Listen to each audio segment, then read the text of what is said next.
일주일에 한 번 우리 사회를 변화시키는 화재 판결에 대해서 알아보는 시간인데요. 오늘 법무법인 대한중앙의 한병철 변호사 전화 연결돼 있습니다. 안녕하십니까?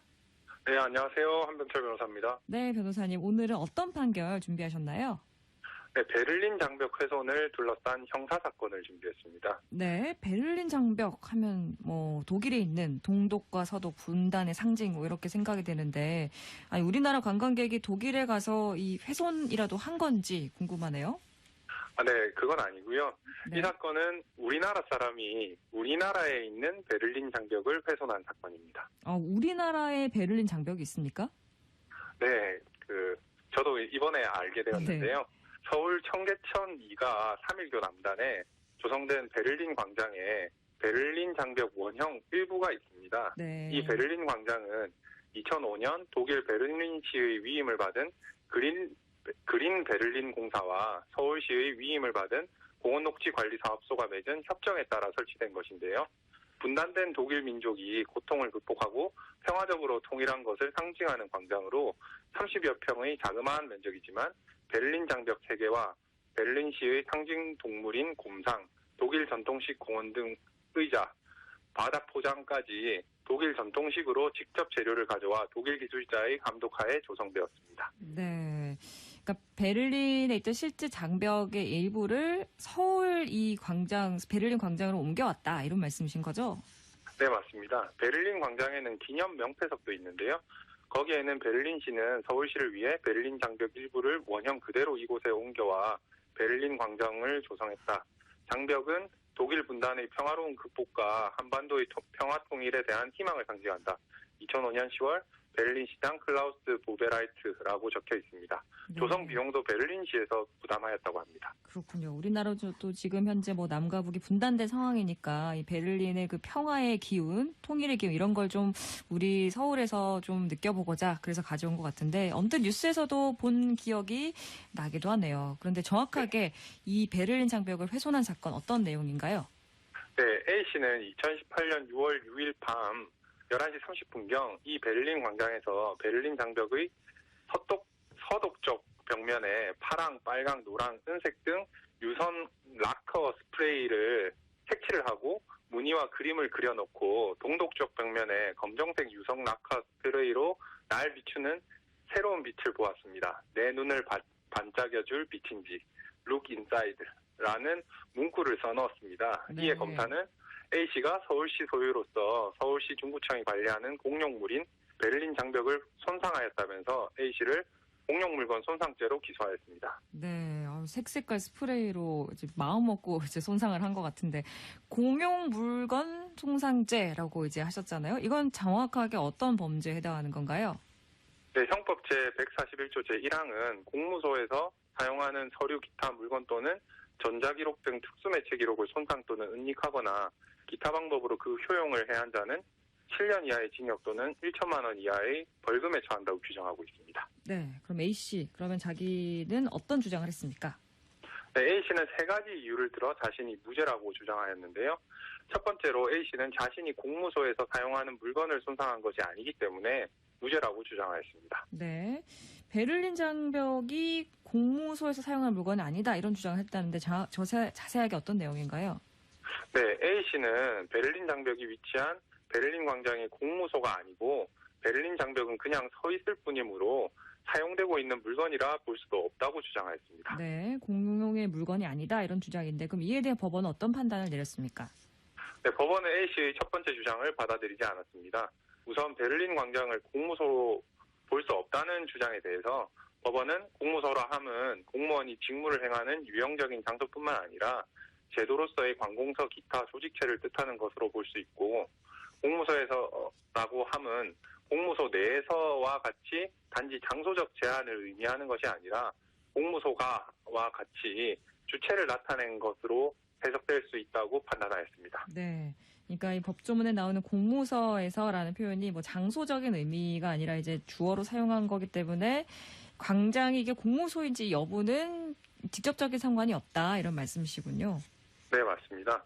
법원은 공용물 손상죄는 공용물건의 공무상 기능 수행을 보호하기 위해 규정된 것인데 그 물건의 설치 장소가 공무소 내부인지 외부인지에 따라 공무상 기능 수행에 대한 보호의 필요성 유무를 달리 판단할 이유는 없는 점, 형벌법규는 문헌에 따라 엄격하게 해석 적용해야 하고 피고인에게 불리한 방향으로 지나치게 확장 해석하거나 유추 해석하는 것은 안 되지만 형벌법규의 해석에서도 문헌의 통상적인 의미를 벗어나지 않는 한 그 법률의 입법 취지와 목적, 입법 영역 등을 고려한 목적론적 해석이 배제되는 것은 아닌 점, 형법 제141조 제2항이 공무서에서 사용하는 건조물, 선박, 기차 또는 항공기를 파괴한 자는 1년 이상 10년 이하의 징역에 처한다라고 규정되어 있는 점 등을 보더라도 공무서에서라는 표현이 장소를 의미한다고 보기는 어렵다고 덧붙였습니다. 네.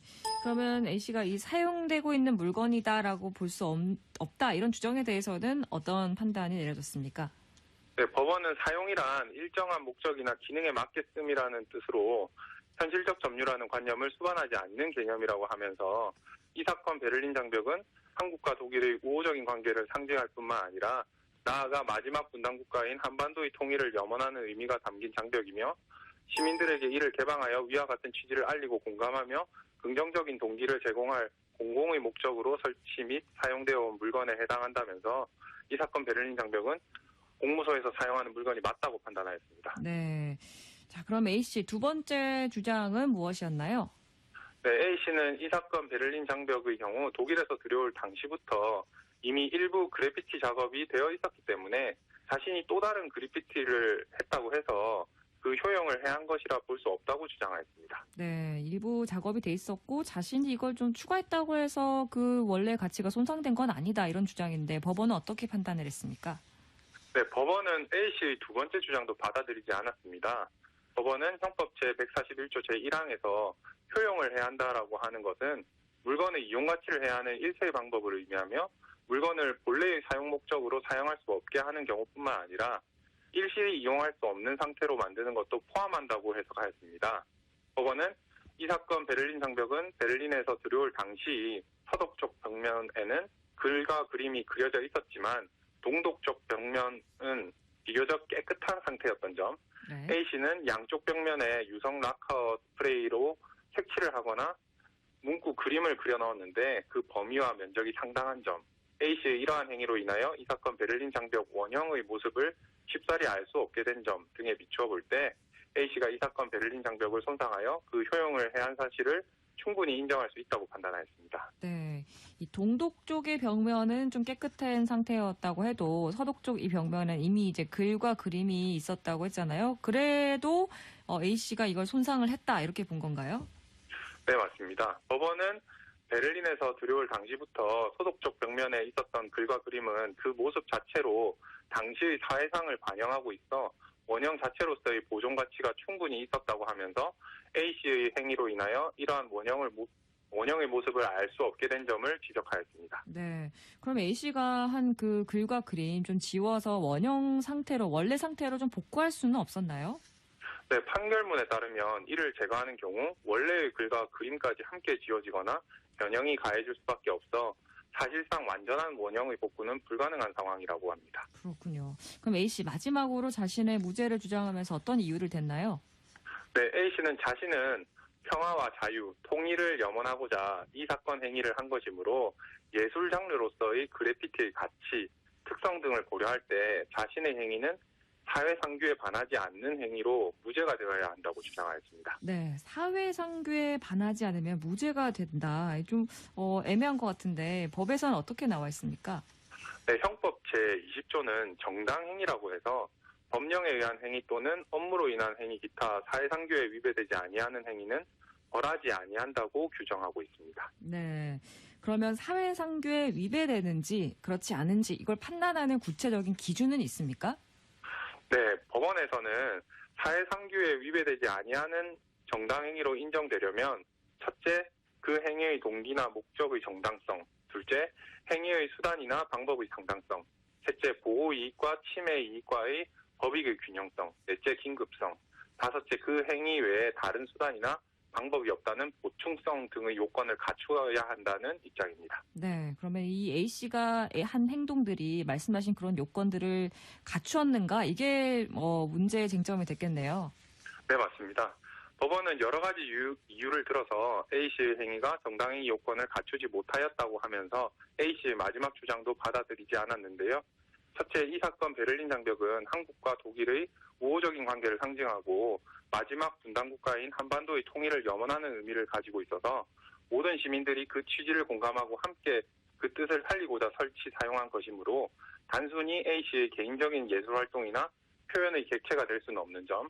둘째, A씨는 이 사건 베를린 장벽의 관리청인 서울시 중구청에 그래피티 허용 여부에 대해 문의하거나 문의해볼 생각도 하지 아니한 채 사람의 인적이 드문 야밤에 이런 행위를 한 점. 네. 셋째, A씨의 공용물인 이 사건 베를린 장벽에 자신만의 언어로 색칠을 하거나 문구나 그림을 그려 넣었을 뿐이어서 이를 두고 다른 사람들이 당연히 그 취지를 공감하거나 이해할 수 있다고 볼 수도 없는 점.